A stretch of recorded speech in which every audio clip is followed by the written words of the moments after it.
Hello, my Discaster friends. Today we are grabbing a glass slippers, dodging a few of your stepsisters, and climbing right into the pumpkin that is somehow turned into public transportation. Because we are talking all things Cinderella, both the animated classic and the live-action remake. So polish your shoes, was boo, and let's head to the ball. Okay, so before I watched Cinderella, I was honestly very nervous. Like, do I remember this movie? Am I prepared emotionally for the glass slippers and the golden string chores? And after watching, yeah, I got emotional. Cinderella sneaks up on you like that.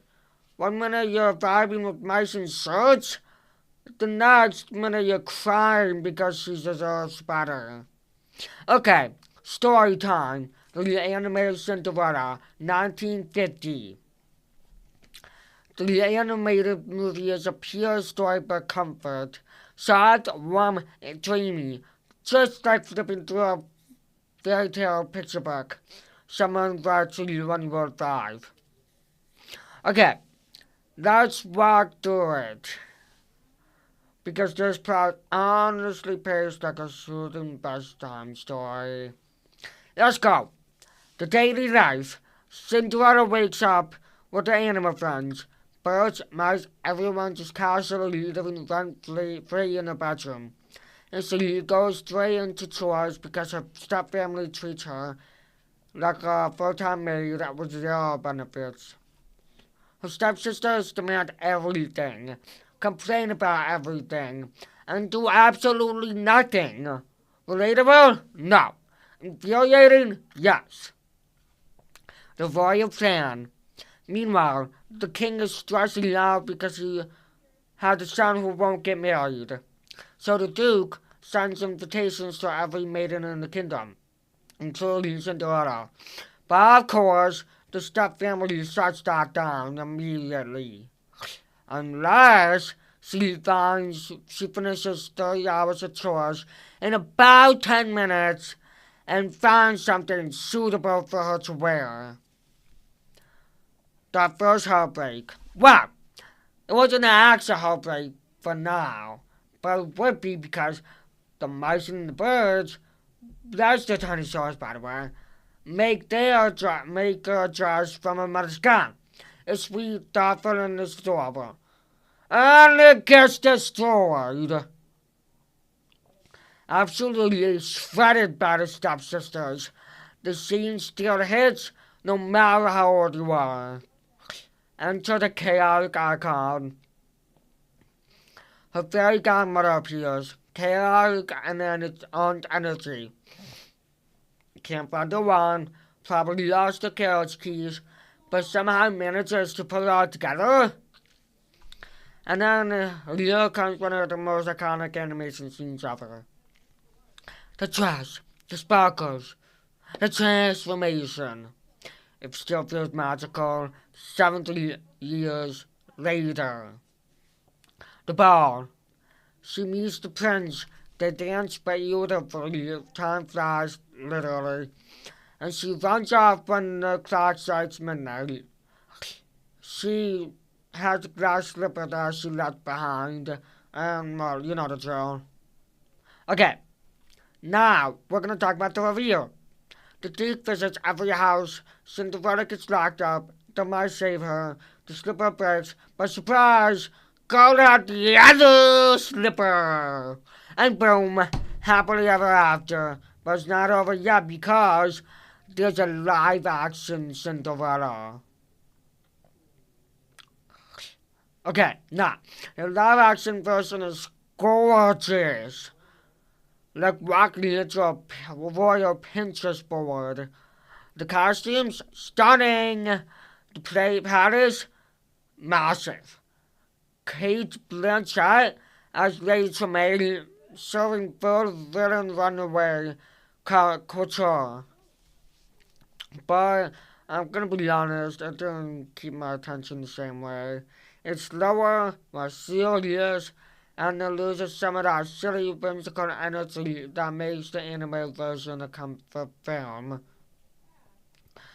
The prince actually like has personality, not just handsome man number 12. Cinderella's motto, have courage and be kind, gives her more emotional depth. The ballroom scene is visually jaw-dropping. Well, I didn't like. I didn't watch the full movie, to be honest. It just didn't hit the same for me. Beautiful, yes. Magical, sure. But not as fun, you know. Okay, now let's compare the live action and animated movie side by side. Okay, first, animated. The tone, animated. Light, fun, mouse hijinks, live action, elegant and dramatic. Cinderella, animated, gentle and warm. Live action, courageous and kind, but less cozy. Okay, next one. The Prince, animated, sings once, vibes the rest. Live action, actually talks and feels things. Magic, animated, iconic, timeless, and timeless. Live action, pretty but not as emotional. Now, the emotional impact. Animated Cinderella crying in the torn dress still hurts, still powerful, still unmatched.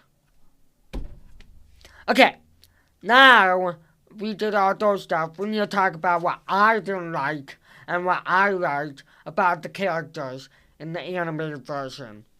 Okay, TRS. I loved Fairy Godmother. She was by far the best character. Like, she was hilarious. Okay, next character. Really liked, Anastasia because, she's gonna have some humor too. So did Lady Jermaine. I like that one. Anastasia kind of had selfless, you know. She was not as selfish, you know. Anyway, next one is Lady Tremaine, the mother of Anastasia and Gisela. Okay. Lady Tremaine was okay. I liked her. She was kind of cool. I like Disney villains, but not really. Okay. TLC, neutral. Cinderella was okay. She barely did anything. Like, it was mostly about, why? Like, what was it more likely about? Oh, right. It was more likely about how her family, instead of focusing on her, it's more everybody else. Anyway, what I didn't really like was Prince Charming. The reason I didn't like Prince Charming was, well, because he didn't do a lot in the animated. He only sung and only appeared for like a few minutes. And then least favorite, Cinderella. She was terrible. Like, terrible. So selfish. Gosh. Yeah, okay. Now, let's talk about the kids that I didn't like in the live action version. TRS. Love. I liked Fairy Godmother again. Really liked Prince Charming. I liked that they fixed everything and gave Prince Charming more in this version. Like, it gives more emotional depth, you know. And then, I like Cinderella. She was really nice. She really stayed true to herself. Even though her parents passed away, and, she still belongs. Like, yeah. She's a classic fairy tale character. Neutral, Anastasia, and didn't like Cinderella. Well, because they're kind of mean and selfish. Yeah. I don't really like those characters. And lastly, Lady Tremaine. Okay. Lady Man. Okay, yeah, she was terrible. She was so selfish. I did not like the anime movie at all. Just kidding. I didn't like the live action either. I mean, they were okay, but oh well. Now, we're gonna rank the songs. Tier 1. Okay, Strong. From the live action movie, I'm gonna put down Tier 1. Okay, next one is Bippy Boppy Boo. Tier 2, very good. A dream is a dream is a wish your heart makes. 3, Tier 3, good. Okay, all things spring and gale. I like the bell when Cinderella singing that. Anyway, that's Tier 4. Tier 5, not good. Lavender's Blue, I don't even know what that song is. Random. Okay. Meh. Which would be Tier 6. The final tier. It was a lover and his loss. I don't know what that means. I never heard that song before. Anyways, songs animated ranked. Okay. So this is Love. Tier 1. Tier 2. Bippity Boppity Boo. Tier 3. A dream is what I wish your heart makes. Tier 4. The work song. Tier 5. All singing Sweet Nightingale. Tier 6. Strong. Okay, my top 5 favorite moments in the animated version. Okay. Fairy Godmother losing a wand. Comedy gold. The Dress transformation. Legendary. Gus and the Mice being goofy. Oh man. Lucifer trying and failing to catch them. I mean the mouse. The prince carried about Cinderella even in ripped clothes. And now, the top moments live action.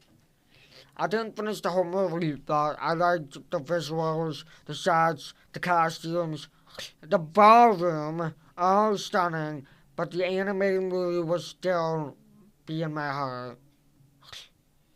Okay, the movie rating. Both Cinderella movies together, 4 out of 10. Animated killed that score, let's be honest. Questions of the day for you, my listeners. What differences did you notice between the live action and the animated version? What characters did you dislike in each version? What songs hit the hardest for you? And of course, what were your top 5 favorite parts? Closing thoughts. Okay. So, overall, Cinderella shares brightest in the animation. Oh no, sorry. Shines brightest in the animation. The magic feels warmer. The characters feel more alive. And honestly, it just makes me smile every time. The live action is beautiful, truly, but the animated one, that's my forever favorite. Okay. Thank you for joining me at the bar today, my Discaster friends. If you enjoyed this episode, follow the show, leave a review, and or share it with someone who loves Disney magic. And remember, have courage, be kind, and always keep your slippers nearby. Let's see you next time.